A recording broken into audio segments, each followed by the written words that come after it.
அடுத்ததாக பார்க்கக்கூடிய ராசிக்காரர்கள் துலா ராசிக்காரர்கள். தொடர்ச்சியாக இருந்த மனத்தாங்கல்கள் தீர்வதற்குண்டான அமைப்பு என்பதை ஞாபகத்தில் வைத்து கொள்ள வேண்டும். துலா ராசிக்காரர்களுக்கு தொழில், உத்தியோகம், வியாபாரம், படிப்பு சம்பந்தப்பட்ட அவசர கதிகள் இல்லாமல் அவசரம் பெரும் பிரச்சனைகளை ஏற்படுத்தும்.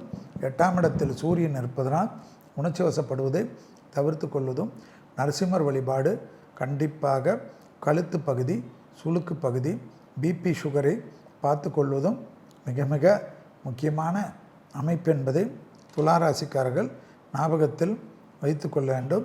துளாராசிக்காரர்களுக்கு உறவு முறையில் மட்டும் கோபதாபங்கள் கூடவே கூடாத காலகட்டம் என்பதை ஞாபகத்தில் வைத்து கொள்ளுங்கள். உத்தியோகம், தொழில், வியாபாரம், படிப்பு சம்பந்தப்பட்ட எல்லா விஷயமும் ஏற்றத்தையும் நம்பிக்கையும் ஏற்படுத்தக்கூடிய நல்ல காலகட்டம். இழுபறியாக இருந்த சிக்கல்கள் பரிபூர்ண நிவர்த்தி, மனதில் இருந்த சங்கடங்களை பிரிக்கக்கூடிய காலகட்டம்.